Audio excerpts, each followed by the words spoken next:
为了让独居老人获得及时帮助，建屋局正探讨将居家老人警报系统推广到更多合适的组屋。这个新的警报系统呢，去年下半年在12个组屋单位内完成了初步的测试，取得了不错的成效。今年78岁的曾女士住在义顺的一房式组屋，她在厕所里曾跌倒过一次，这让她的孩子十分担心，在有需要时，老人家如何及时求助？以前是打电话打了1下子就不通了，又等很久，有时候他们的笔很忙的时候又不可以听哦，这样就有点麻烦一点。不过有了居家老人警报系统，曾女士的生活起居习惯，包括了睡眠时间、在厕所里的时间，还有在家里的一举一动，都会由系统鉴别。一旦曾女士出事或者是出现异常情况，就会启动警报。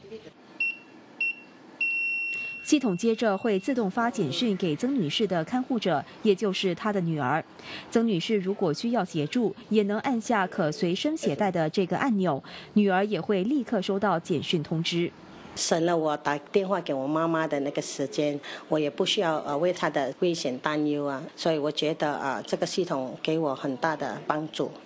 这个居家老人警报系统是建屋局智慧市政框架之下的其中一项措施。建屋局正考虑设立智慧数据中心，以更好地集中管理、规划和分析智慧型组屋所搜集到的数据。